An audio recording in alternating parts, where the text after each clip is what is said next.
Hello students, welcome to this session of Economics 2. So far we have discussed the Say's law of market. What we have even discussed is the Keynesian critics of the classical theory. But one important concept which I would like to discuss is the concepts of employment. What is a concept of employment? Now what is basically unemployment? Involuntary idleness of a person willing to work at a prevailing rate of pay but unable to find it is known as unemployment. Now there are various kinds of unemployment. The first of its kind is frictional unemployment. Frictional unemployment is due to due to inequality between demand for and supply of labor. It is caused due to lack of knowledge about the availability of employment opportunities on the part of workers, immobility of labor, shortages of material, breakdown of machinery, etc. The person who are in between jobs, the persons who have lost their jobs, are in search of jobs, are also included under frictional unemployment. Second thing, that is seasonal unemployment. Seasonal unemployment is due to seasonal variations in demand. It is the result of climatic conditions or changes in the taste and fashions.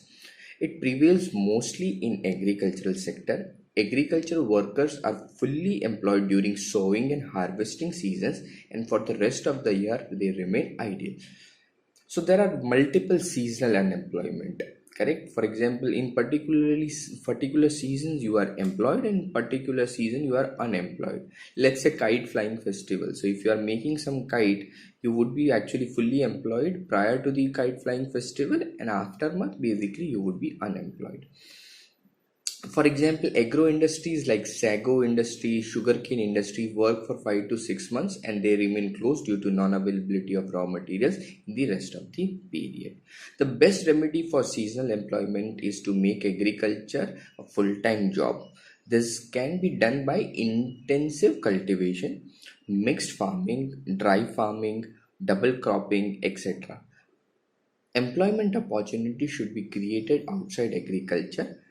Seasonal unemployment can be reduced by encouraging mobility of the labor by setting up of a small scale cottage industry which will provide employment to seasonal unemployed workers in agriculture.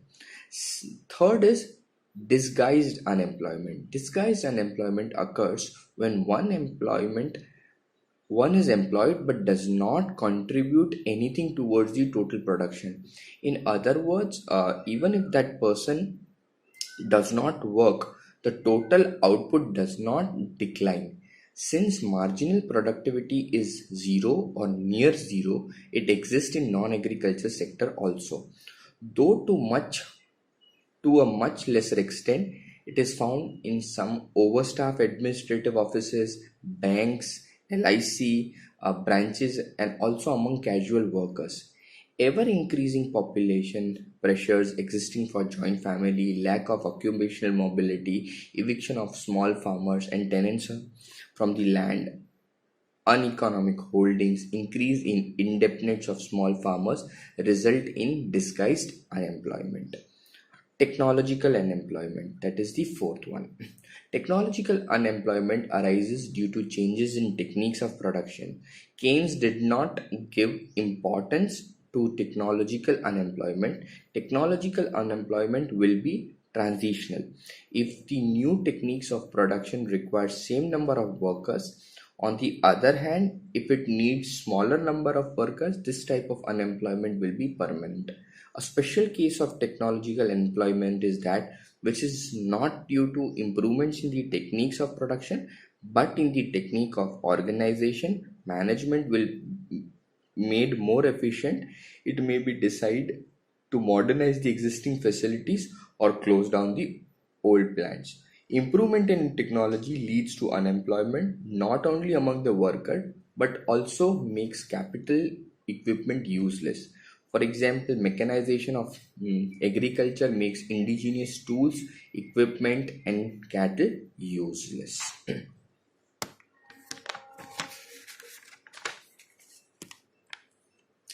Now we have another concept known as structural unemployment.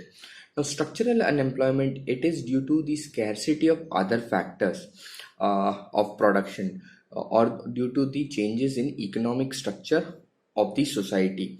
There may be shortage of land, capital, or skill, leading to structural unemployment in the labor market. Lack of demand for the production, or a shift in the demand to products or other industries, may also lead to this type of unemployment.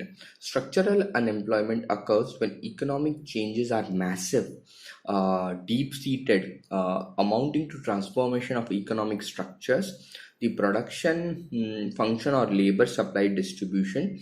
The production functions or the labor supply distribution, more specifically, it refers to changes which are large in particular areas, industry or occupation. A rapid rate of technological improvement, unemployed workers remaining unemployed for a longer period, are other causes responsible for this unemployment. It is difficult to differentiate structural employment from the technological unemployment. The main cause of structural employment is technological changes. Both structural and technological unemployment are caused by the inadequacy of demand. Therefore, unemployment is caused by structural changes, technological changes, and by inadequacy of demand. Then we have cyclical unemployment. It arises due to cyclical fluctuations in the economy. A trade consists of booms and depressions. It is during the depression, income and output fall, leading to unemployment. In developed countries, it is caused due to deficiency of effective demand. Keynes called this situation uh, of an involuntary unemployment caused by effective demand. Keynesian employment denotes a situation in which the flow of investment is insufficient to map up the savings that would be the forthcoming at a full employment levels of income. Because of overabundance of capital, rates of returns are too low to call forth the investment to produce full employment. Cyclical unemployment can be cured by public investment or expansionary monetary policy. At last, the concept of full employment. The concept of full employment is very ambiguous. There is no unanimous opinion about the meaning of full employment. Professor Ackley says that full employment is a slippery concept. Full employment can be defined as a situation in which every able bodied person is able to get employment opportunities at a current wage rate. Pigou defined full employment as one when everybody who at the ruling rate of wages wishes to be employed is in fact employed. He believed that economic system provided full employment automatically. Unemployment resulted from the rigidity in wage structure and interference in the working of a free market systems. So friends, what we have done today is we have discussed almost all the concepts of employment and unemployment. I wish that you would refer to this video. If you have any difficulties pertaining to the topic, what you can do is you can actually write me a mail. I'm going to respond you back. Apart from this, please revise all the concepts earlier talked about, so we are on the same page. At the same time, keep yourself safe and your family safe as well. Thank you very much. Have a nice day ahead. Thank you. Hello students, I think you are doing good. Okay, so welcome to another session. Today what we are going to do is we are going to understand these BCG metrics in strategic literature. Now what is this BCG? BCG is a corporate planning tool which is used to portray a firm's brand portfolio or strategic business units on a quadrant along a relative market share axis, that is in horizontal axis, and the the speed of market growth, that is in the vertical axis. A BCG is a framework created by Boston Consulting Group to evaluate the strategic position of the business brand portfolio in four categories based on the industry attractiveness, that is the growth rate of that industry, and the competitive position, relative market share. These two dimensions reveal likely profitability of a business portfolio in terms of cash needed to support that unit and cash generated by it. The general purpose of this analysis is to help understand which are the brands the firm should invest in and which are the ones which they should divest. Growth share matrix is a business tool again which uses relative market share and industry growth rate factors to evaluate the potential of a business brand portfolio and suggest further investment strategies. Now there are two components. One is the relative market share, relative market share, and second is the market growth. In the relative market share, one of the dimensions used to evaluate business portfolio, relative market share is a higher corporate market share results in higher cash returns. This is because a firm that produces more benefits from higher economies of scale and experience curve, which results in higher profits. Second is market growth rate. High market growth rate means higher earnings and sometimes profits, but it also consumes a lot of cash, which is used as an investment to stimulate further growth.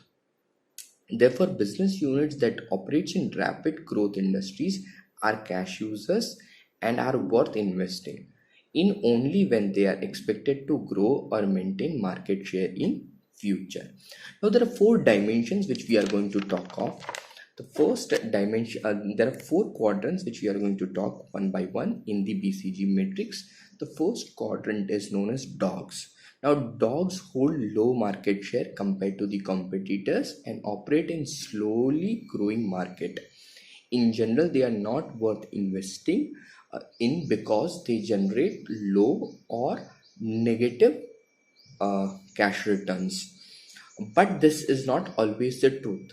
Some dogs may be profitable for a long period of time and they may provide synergies for the other brands or the strategic business units, or simple act as a defense to counter competitive moves.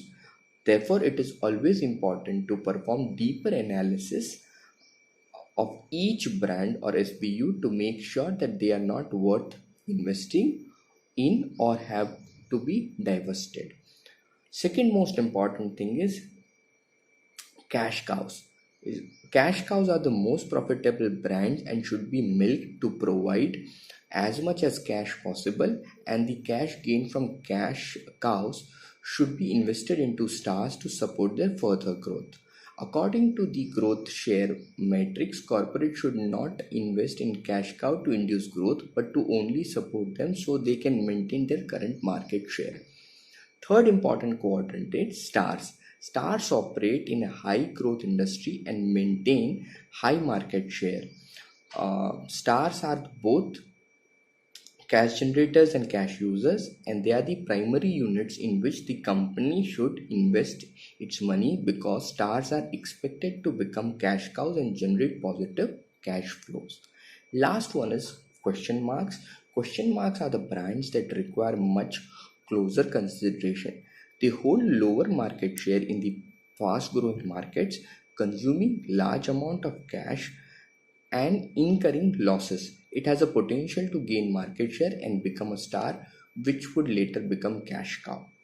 In general, BCG metric quadrants are simplified versions of reality and cannot be applied blindly. They can help as general investment guidelines, but not to change the strategic thinking. Business should also rely on management judgment, SWOT analysis, environmental scanning to make more reasonable investment decisions. I'm going to send you these notes as well. Go through these notes, and if you have any questions, any queries, put across a mail to me and I'm going to respond you back. Have a nice day ahead.